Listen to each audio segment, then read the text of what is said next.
شروع اللہ کا نام لے کر جو بڑا مہربان نہایت رحم والا ہے۔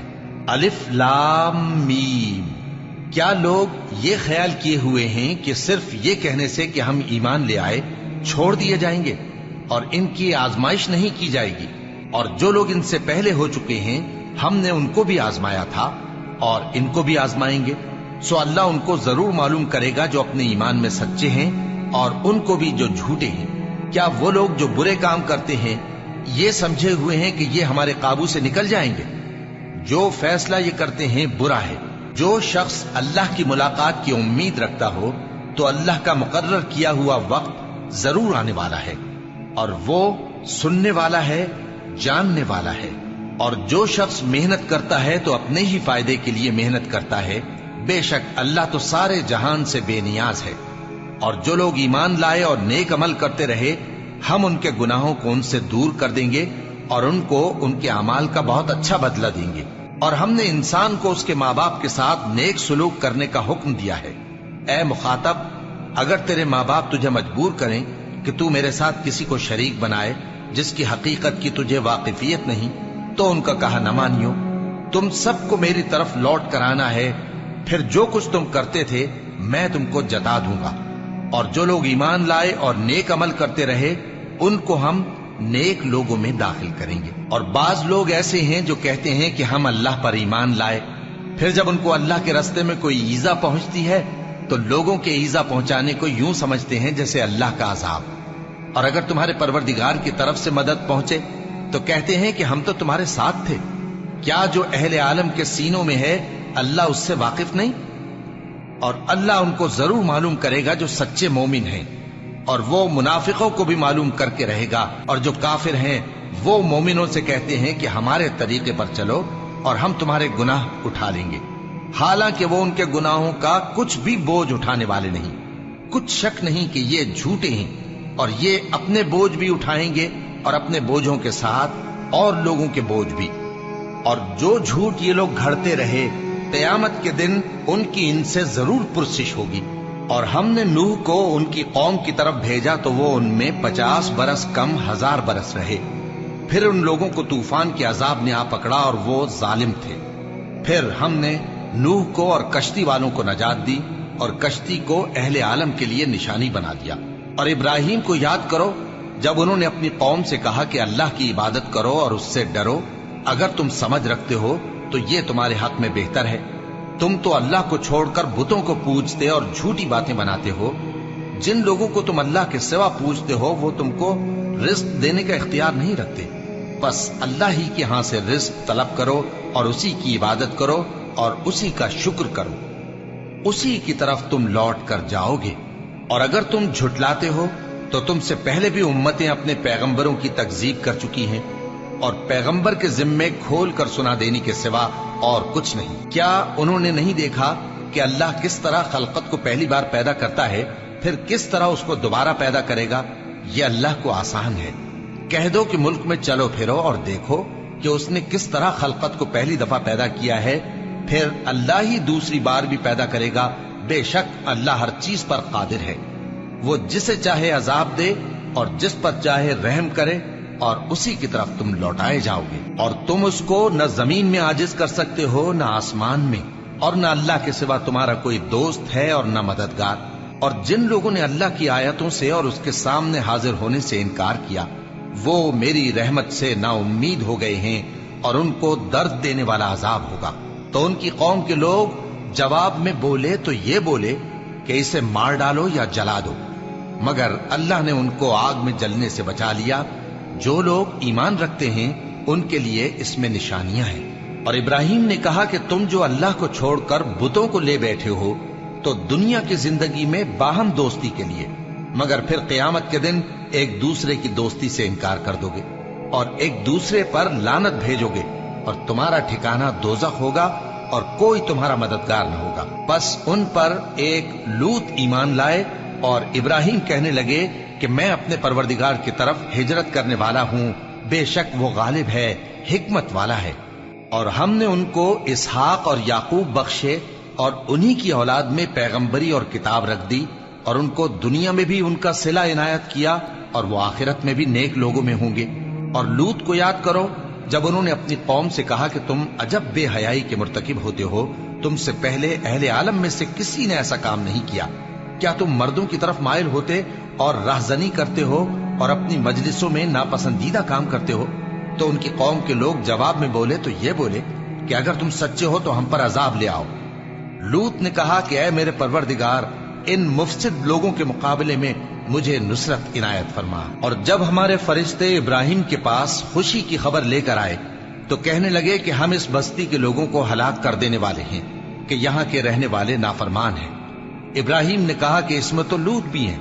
وہ کہنے لگے کہ جو لوگ یہاں رہتے ہیں ہمیں سب معلوم ہیں، ہم ان کو اور ان کے گھر والوں کو بچا لیں گے بجز ان کی بیوی کے کہ وہ پیچھے رہنے والوں میں ہوگی۔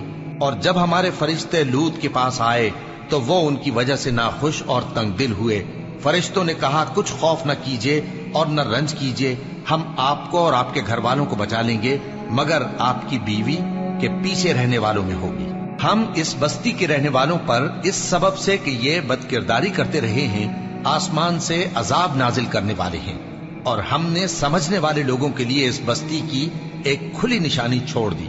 اور مدین کی طرف ان کے بھائی شعیب کو بھیجا تو انہوں نے کہا اے قوم، اللہ کی عبادت کرو اور روز آخر کے آنے کی امید رکھو اور ملک میں فساد نہ مچاؤ، مگر انہوں نے ان کو جھوٹا سمجھا، سو ان کو زلزلے کے عذاب نے آ پکڑا اور وہ اپنے گھروں میں اوندھے پڑے رہ گئے۔ اور عاد اور سمود کو بھی ہم نے ہلاک کر دیا، چنانچہ ان کے ویران گھر تمہاری آنکھوں کے سامنے ہیں۔ اور شیطان نے ان کے اعمال ان کو آراستہ کر دکھائے اور ان کو سیدھے رستے سے روک دیا، حالانکہ وہ دیکھنے والے لوگ تھے۔ اور قارون اور فرعون اور حامان کو بھی ہلاک کر دیا، اور ان کے پاس موسیٰ کھلی نشانیاں لے کر آئے تو وہ ملک میں مغرور ہو گئے، اور وہ ہمارے قابو سے نکل جانے والے نہ تھے، تو ہم نے سب کو ان کے گناہوں کے سبب پکڑ لیا۔ سو ان میں کچھ تو ایسے تھے جن پر ہم نے پتھروں کا مے برسایا، اور کچھ ایسے تھے جن کو چنگھاڑ نے آ پکڑا، اور کچھ ایسے تھے جن کو ہم نے زمین میں دھسا دیا، اور کچھ ایسے تھے جن کو غرق کر دیا۔ اور اللہ ایسا نہ تھا کہ ان پر ظلم کرتا، لیکن وہی اپنے آپ پر ظلم کرتے تھے۔ جن لوگوں نے اللہ کے سوا اوروں کو کارساز بنا رکھا ہے، ان کی مثال مکڑی کی سی ہے کہ وہ بھی ایک طرح کا گھر بناتی ہے، اور کچھ شک نہیں کہ تمام گھروں سے کمزور مکڑی کا گھر ہے۔ کاش یہ اس بات کو جانتے۔ یہ جس چیز کو اللہ کے سوا پکارتے ہیں خواہ وہ کچھ ہی ہو، اللہ اسے جانتا ہے، اور وہ غالب ہے، حکمت والا ہے۔ اور یہ مثالیں ہم لوگوں کے سمجھانے کے لیے بیان کرتے ہیں، اور اسے تو اہل دانش ہی سمجھتے ہیں۔ اللہ نے آسمانوں اور زمین کو حکمت کے ساتھ پیدا کیا ہے، کچھ شک نہیں کہ ایمان والوں کے لیے اس میں نشانی ہے۔ اے نبی، یہ کتاب جو تمہاری طرف وحی کی گئی ہے اس کو پڑھا کرو، اور نماز کے پابند رہو۔ کچھ شک نہیں کہ نماز بے حیائی اور بری باتوں سے روکتی ہے، اور اللہ کا ذکر سب سے بڑا ہے، اور جو کچھ تم کرتے ہو اللہ اسے جانتا ہے۔ اور اہل کتاب سے بحث نہ کرو مگر ایسے طریق سے کہ نہایت اچھا ہو۔ ہاں، جو ان میں سے بے انصافی کریں ان کے ساتھ اسی طرح مجادلہ کرو، اور کہہ دو کہ جو کتاب ہم پر اتری اور جو کتابیں تم پر اتری ہم سب پر ایمان رکھتے ہیں، اور ہمارا اور تمہارا معبود ایک ہی ہے، اور ہم اسی کے فرما بردار ہیں۔ اور اسی طرح ہم نے تمہاری طرف کتاب اتاری ہے تو جن لوگوں کو ہم نے کتابیں دی تھیں وہ اس پر ایمان لے آتے ہیں، اور بعض ان مشرک لوگوں میں سے بھی اس پر ایمان لے آتے ہیں، اور ہماری آیتوں سے وہی انکار کرتے ہیں جو ہیں ہی کافر۔ اور تم اس سے پہلے کوئی کتاب نہیں پڑھتے تھے اور نہ اسے اپنے ہاتھ سے لکھ ہی سکتے تھے۔ ایسا ہوتا تو اہل باطل ضرور شک کرتے، بلکہ یہ روشن آیتیں ہیں جن لوگوں کو علم دیا گیا ہے ان کے سینوں میں محفوظ، اور ہماری آیتوں سے وہی لوگ انکار کرتے ہیں جو بے انصاف ہیں۔ اور کافر کہتے ہیں کہ اس پر اس کے پروردگار کی طرف سے نشانیاں کیوں نازل نہیں ہوئیں؟ کہہ دو کہ نشانیاں تو اللہ ہی کے پاس ہیں، اور میں تو کھلم کھلا خبردار کرنے والا ہوں۔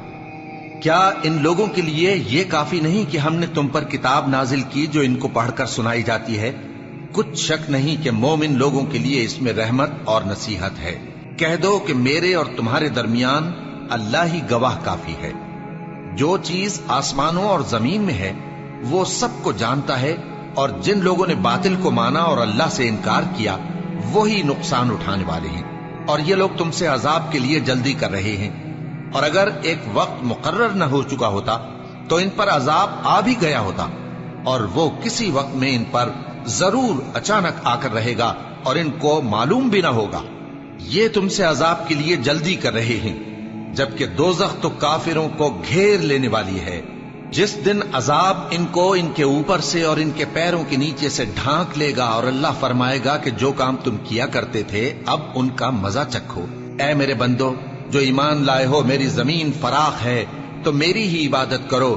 ہر شخص موت کا مزہ چکھنے والا ہے، پھر تم ہماری ہی طرف لوٹ کر آؤ گے۔ اور جو لوگ ایمان لائے اور نیک عمل کرتے رہے، ان کو ہم بہشت کے اونچے اونچے محلوں میں جگہ دیں گے، جن کے نیچے نہریں بہ رہی ہیں، ہمیشہ ان میں رہیں گے۔ نیک عمل کرنے والوں کا یہ خوب بدلہ ہے، جو صبر کرتے اور اپنے پروردگار پر بھروسہ رکھتے ہیں۔ اور بہت سے جانور ہیں جو اپنا رزق اٹھائے نہیں پھرتے، اللہ ہی ان کو رزق دیتا ہے اور تم کو بھی، اور وہ سننے والا ہے، جاننے والا ہے۔ اور اگر ان سے پوچھو کہ آسمانوں اور زمین کو کس نے پیدا کیا اور سورج اور چاند کو کس نے تمہارے زیر فرمان کیا، تو کہہ دیں گے اللہ نے۔ تو پھر یہ کہاں الٹے جا رہے ہیں؟ اللہ ہی اپنے بندوں میں سے جس کے لیے چاہتا ہے روزی فراخ کر دیتا ہے، اور جس کے لیے چاہتا ہے تنگ کر دیتا ہے۔ بے شک اللہ ہر چیز سے واقف ہے۔ اور اگر تم ان سے پوچھو کہ آسمان سے پانی کس نے برسایا، پھر اس سے زمین کو اس کے مرنے کے بعد کس نے زندہ کیا، تو کہہ دیں گے کہ اللہ نے۔ کہہ دو کہ اللہ کا شکر ہے، لیکن ان میں اکثر نہیں سمجھتے۔ اور یہ دنیا کی زندگی تو صرف کھیل اور تماشا ہے، اور ہمیشہ کی زندگی کا مقام تو آخرت کا گھر ہے۔ کاش یہ لوگ سمجھتے۔ پھر جب یہ کشتی میں سوار ہوتے ہیں تو اللہ کو پکارتے، خالص کرتے ہوئے اسی کے لیے اطاعت کو، لیکن جب وہ ان کو نجات دے کر خشکی پر پہنچا دیتا ہے تو جھٹ شرک کرنے لگ جاتے ہیں، تاکہ جو ہم نے ان کو بخشا ہے اس کی ناشکری کریں اور فائدہ اٹھائیں۔ سو خیر ان قریب ان کو معلوم ہو جائے گا۔ کیا انہوں نے نہیں دیکھا کہ ہم نے حرم کو مقام امن بنایا ہے، اور لوگ ان کے گرد و نواح سے اچک لیے جاتے ہیں؟ کیا یہ لوگ باطل پر اعتقاد رکھتے ہیں اور اللہ کی نعمتوں کی ناشکری کرتے ہیں؟ اور اس سے بڑا ظالم کون جو اللہ پر جھوٹ بہتان باندھے، یا جب حق بات اس کے پاس آئے تو اس کی تکذیب کرے؟ کیا کافروں کا ٹھکانہ جہنم میں نہیں ہے؟ اور جن لوگوں نے ہمارے راستے میں محنت کی، ہم ان کو ضرور اپنے رستوں پر چلا دیں گے، اور اللہ تو نیکوکاروں کے ساتھ ہے۔